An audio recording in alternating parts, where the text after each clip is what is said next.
Көп учурда тигүү цехтеринен чыккан кездеме калдыктарын биз таштанды катары көрөбүз. Ал эми ушул калдыктардан баалуу буюмдар жасаларын билет белеңиз. Таштанды калдыктарына экинчи өмүр берип, баалуу буюмдарды жасап жаткан ишкананын иш процессин көрсөтүп жана айтып бермекчибиз. Ар күнү Борбор калаадагы ондогон тигүү цехтеринен 6-7 тонна түркүн түстүү майда кесиндилери дал ушул жерге келип түшөт. Адегенде алар иргелип атайын аппараттар менен тазаланат. Келгенден баягы салафанын, кагазын өзүнчө кылып, анан сорттолгон кездемелерди бир сыйра бул трансбой менен атып алып, жууп, анан бул станогубузга салабыз. Андан аркы иштер толугу менен автоматташтырылган заманбап жабдууларда аткарылат. Бул станокко салынгандан кийин бул дровилкадан өтөт, биякта жанакы барабандан өтүп тытылат бул. Бул биринчи биякта бир барабан бар. Могу 12 барабан.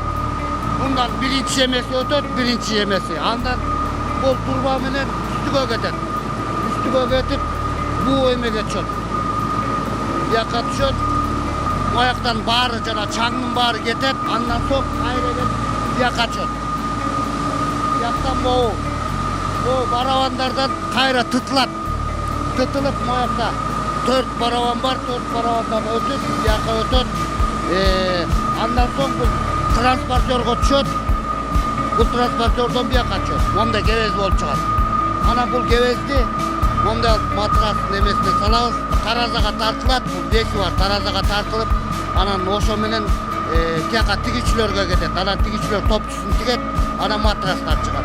Андан соң мондой болуп престелип чыгар, престелипте чыгарабыз биз. Мунун жийин кесип бияка салабыз. Жана кебездерди эле салабыз да бияка. Мындай кылып салабыз, тегиздеп. Бул турбага түшөт, бул турбадан бияка түшөт. Жүрүп отуруп, мына монда кийиздер чыгат.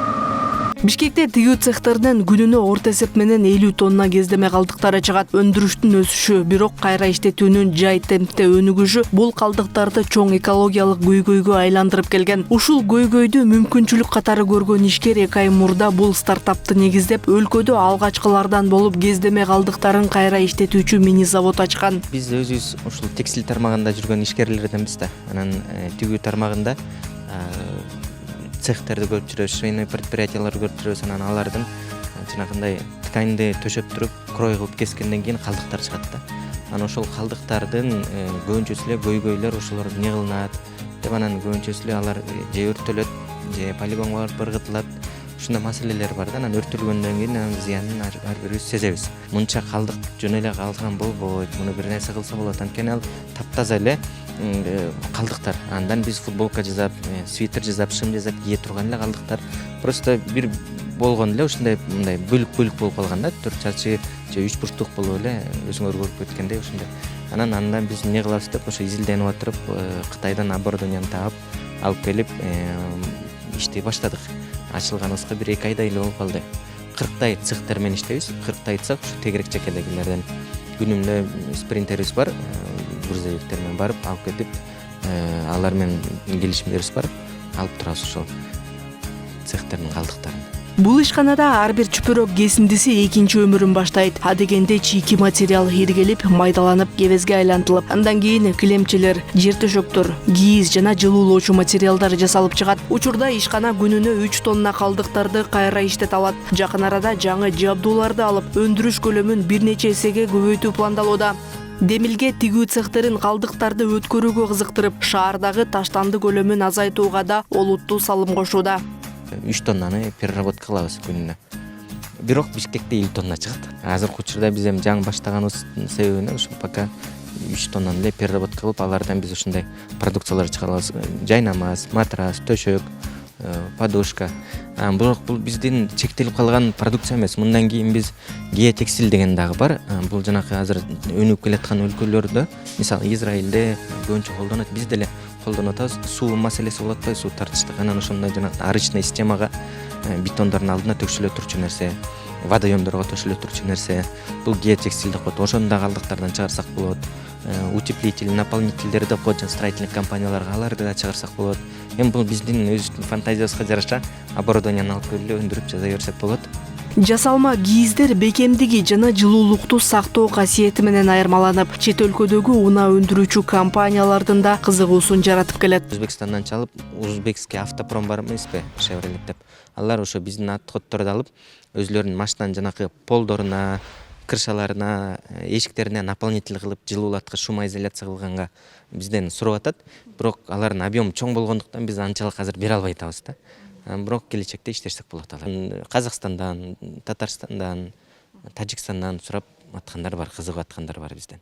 Теплицаларга дагы жаңы эле мен силерге көргөзүлгөндөй, алар жылуу жөн гана салафанды жайып койсо, бул күндүз ысык, бирок түнкүсүн суук болуп кетип атпайбы? Ошондуктан салафандын ичине түнкүсүн биздин чыгарган материалдар төшөшөт дагы. Бул куртка катары эле, теплицанын ички курткасы эле болуп калат да. Анан ушуну алып колдонуп атышат.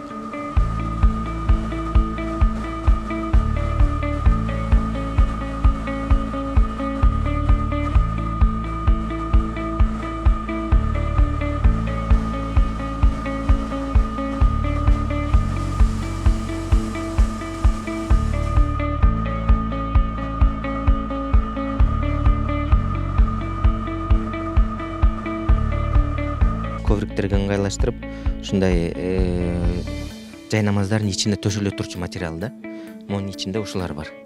Анан бирок бул сыртын биз азыркы учурда Кытайдан эле алып келебиз. Муну биз азырынча өндүрө албайбыз. Бул ткань болот. Бирок муну дагы биз өзүбүз өндүргүдөй кылып, сублимация, боёкторун, рисунактарын өзүбүз кылганга ниетибиз бар. Бизге элге таанымал болсун деп өзүбүздүн бренд тиркеп, яка Made in Кыргызстан деп, Аска деп, Osodu Customs деп, Кытайдан айырмаланалы, эл журт билсин деген мааниде ушундай этикеткалар менен продукциябызды чыгарып атабыз. Анан зеленый экология тиешелүү деп, жашыл түздө кылып, анан эко деп жазууну да тиркеп коёбуз. 50дөй жайнама сөндүрүп атабыз, бирок дагы 1-2 оборудованияны күтүп отурабыз. Жолдо келатат Кытайдан. Ал келсе, килемдерди да өндүрө баштайбыз.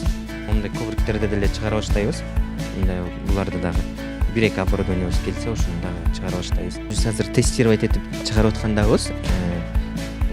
Мунун деле ички жагы бизден чыгарылат, а могу сырт жагы бул азырынча учурда Кытайдан келе турган материалдар. Ошентсе эле бирок 80% бул биздики да. Бул матрастардан күнүнө бир 150дөй матрас чыгарып атабыз, күнүмдүк биздин өндүрүмдүгүбүз. Анан көбүнчө ошол жанакы мамлекеттик мекемелер, тазалыктар, солдат, армиядагылар ушундай матрастар менен колдонот экен. Анан бизден алып кетет. Бирок биз түзмө-түз чыга элекпиз аларга. Бизден алып ошол тендерлерге утуп тапшыргандар бар да. Биз көбүнчө ошолорго иштеп атабыз азырынча. Ушундай жайнамаз, төшөнчөлөрдү, матрастарды алуучулар болсо, биз иштешкенге даярбыз. Бизге кайрылсаңыздар, тигип, даярдап, даяр продукцияларды силер кандай десеңер, ошондой дизайнда, ошондой өңдө жасап бергенге даярбыз. Текстиль өндүрүшүнүн кеңейиши менен кездеме калдыктарынын көлөмү да өсүп келет. Бир караганда бул көйгөй. Бирок мына ушул цех үчүн жаңы мүмкүнчүлүк. Жергиликтүү демилгелер кайра иштетүүнү өнүктүрүп, заманбап жана улуттук өндүрүштү алдыга сүрөп келет. Бул ишкерлер үчүн да, өлкө экономикасы үчүн да маанилүү колдоо. Ата мекендик өндүрүштү колдоо келечекке жасалган салым. Зарема Жээналиева, Гүлчорок Казымкулов, Азия ТВ, Чүй облусу.